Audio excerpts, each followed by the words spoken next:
who had been detailed to watch over Dejathoris, hurried up and made as though to assume custody of her once more. The poor child shrank against me, and I felt her 2 little hands fold tightly over my arm. Waving the women away, I informed them that Sola would attend the captive hereafter, and I further warned Sarkoja that any more of her cruel attentions bestowed upon Dejathoris would result in Sarkoja's sudden and painful demise.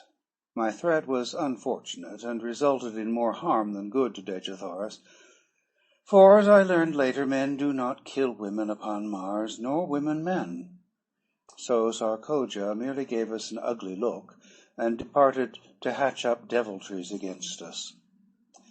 I soon found Sola, and explained to her that I wished her to guard Dejathoris as she had guarded me, that I wished her to find other quarters where they would not be molested by Sarkoja, and I finally informed her that I myself would take up my quarters among the men. Sola glanced at the accoutrements which were carried in my hand and slung across my shoulder. "You are a great chieftain now, John Carter," she said, "and I must do your bidding, though indeed I am glad to do it under any circumstances. The man whose metal you carry was young, but he was a great warrior, and had, by his promotions and kills, won his way close to the rank of Tars Tarkas, who, as you know, is second to Lorquas Tomel only. You are 11th. There are but 10 chieftains in this community who rank you in prowess." "And if I should kill Lorquas Tomel?" I asked. "You would be first, John Carter, but you may only win that honor by the will of the entire council that Lorquas Tomel meet you in combat, or should he attack you, you may kill him in self-defense, and thus win first place." I laughed, and changed the subject. I had no particular desire to kill Lorquas Tomel, and less to be a Jed among the Tharks. I accompanied Sola and Dejathoris in a search for new quarters, which we found in a building nearer the audience chamber, and of far more pretentious architecture than our former habitation. We also found in this building real sleeping apartments, with ancient beds of highly wrought metal, swinging from enormous gold chains, depending from the marble ceilings. The decoration of the walls was most elaborate, and, unlike the frescoes in the other buildings I had examined, portrayed many human figures in the compositions. These were of people like myself, and of a much lighter color than Dejathoris. They were clad in graceful flowing robes, highly ornamented with metal and jewels, and their luxuriant hair was of a beautiful golden and reddish bronze. The men were beardless, and only a few wore arms. The scenes depicted for the most part a fair-skinned, fair-haired people at play. Dejathoris clasped her hands with an exclamation of rapture as she gazed upon these magnificent works of art, wrought by a people long extinct, while Sola, on the other hand, apparently did not see them. We decided to use this room on the 2nd floor and overlooking the plaza for Dejathoris and Sola, and another room adjoining and in the rear for the cooking and supplies. I then dispatched Sola to bring the bedding and such food and utensils as she might need, telling her that I would guard Dejathoris until her return. As Sola departed, Dejathoris turned to me with a faint smile. "And where to then would your prisoner escape, should you leave her, unless it was to follow you, and crave your protection, and ask your pardon for the cruel thoughts she has harbored against you these past few days?" "You are right," I answered. "There is no escape for either of us, unless we go together. I heard your challenge to the creature you call Tars Tarkas, and I think I understand your position among these people. But what I cannot fathom is your statement that you are not of Barsoom. In the name of my first ancestor, then," she continued, "where may you be from? You are like unto my people, and yet so unlike. You speak my language, and yet I heard you tell Tars Tarkas that you had but learned it recently. All Barsoomians speak the same tongue, from the ice-clad south to the ice-clad north, though their written languages differ. Only in the valley door Where the river Ish empties into the lost sea of Chorus, is there supposed to be a different language spoken? And, except in the legends of our ancestors, there is no record of a Barzoomian returning up the river Ish from the shores of Chorus in the valley of Dor. Do not tell me that you have thus returned. They would kill you horribly anywhere upon the surface of Barsoom if that were true. Tell me it is not." Her eyes were filled with a strange, weird light. Her voice was pleading, and her little hands, reached up upon my breast, were pressed against me as though to wring a denial from my very heart. "I do not know your customs, Dejathoras, but in my own Virginia, a gentleman does not lie to save himself. I am not of Dor. I have never seen the mysterious Ish. The lost sea of Chorus is still lost so far as I am concerned. Do you believe me?" And then it struck me suddenly that I was very anxious that she should believe me. It was not that I feared the results which would follow a general belief that I had returned from the Barsoomian heaven or hell, or whatever it was. Why was it then? Why should I care what she thought? I looked down at her, her beautiful face upturned, and her wonderful eyes opening up the very depth of her soul. And as my eyes met hers, I knew why, and I shuddered. A similar wave of feeling seemed to stir her. She drew away from me with a sigh, and with her earnest, beautiful face turned up to mine, she whispered, "I believe you, John Carter. I do not know what a gentleman is, nor have I ever heard before of Virginia, but on Barsoom no man lies. If he does not wish to speak the truth, he is silent. Where is this Virginia, your country, John Carter?" she asked. And it seemed that this fair name of my fair land had never sounded more beautiful than as it fell from those perfect lips on that far-gone day. "I am of another world," I answered, "the great planet Earth, which revolves about our common sun, and next within the orbit of your Barsoom, which we know as Mars.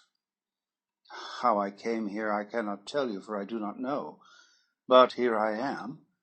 And since my presence has permitted me to serve Dejathoras, I am glad that I am here." She gazed at me with troubled eyes, long and questioningly. That it was difficult to believe my statement I well knew, nor could I hope that she would do so, however much I craved her confidence and respect. I would much rather not have told her anything of my antecedents, but no man could look into the depth of those eyes and refuse her slightest behest. Finally she smiled, and, rising, said, "I shall have to believe, even though I cannot understand. I can readily perceive that you are not of the Barsoom of today. You are like us, yet different. But why should I trouble my poor head with such a problem, when my heart tells me that I believe because I wish to believe?" It had good logic, good, earthly, feminine logic, and if it satisfied her, I certainly could pick no flaws in it. As a matter of fact, it was about the only kind of logic that could be brought to bear upon my problem. We fell into a general conversation then, asking and answering many questions on each side. She was curious to learn of the customs of my people, and displayed a remarkable knowledge of events on earth. When I questioned her closely on this seeming familiarity with earthly things, she laughed and cried out, "Why, every schoolboy on Barsoom knows the geography, and much concerning the fauna and flora, as well as the history of your planet, fully as well as of his own. Can we not see everything which takes place upon earth, as you call it? Is it not hanging there in the heavens in plain sight?" This baffled me, I must confess, fully as much as my statements had confounded her, and I told her so. She then explained in general the instruments her people had used and been perfecting for ages, which permit them to throw upon a screen a perfect image of what is transpiring upon any planet, and upon many of the stars. These pictures are so perfect in detail that, when photographed and enlarged, objects no greater than a blade of grass may be distinctly recognized. I afterward in Helium saw many of these pictures, as well as the instruments which produced them. If then you are so familiar with earthly things, I asked, why is it that you do not recognize me as identical with the inhabitants of that planet? She smiled again, as one might in bored indulgence to a questioning child. Because, John Carter, she replied, nearly every planet and star having atmospheric conditions at all approaching those of Barsoom shows forms of animal life almost identical with you and me. And further, Earthmen, almost without exception, cover their bodies with strange, unsightly pieces of cloth, and their heads with hideous contraptions, the purpose of which we have been unable to conceive, while you, when found by the Tharkian warriors, were entirely undisfigured and unadorned.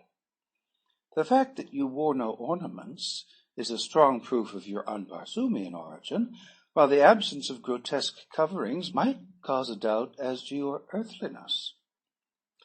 I then narrated the details of my departure from the earth, explaining that my body there lay fully clothed in all the, to her, strange garments of mundane dwellers.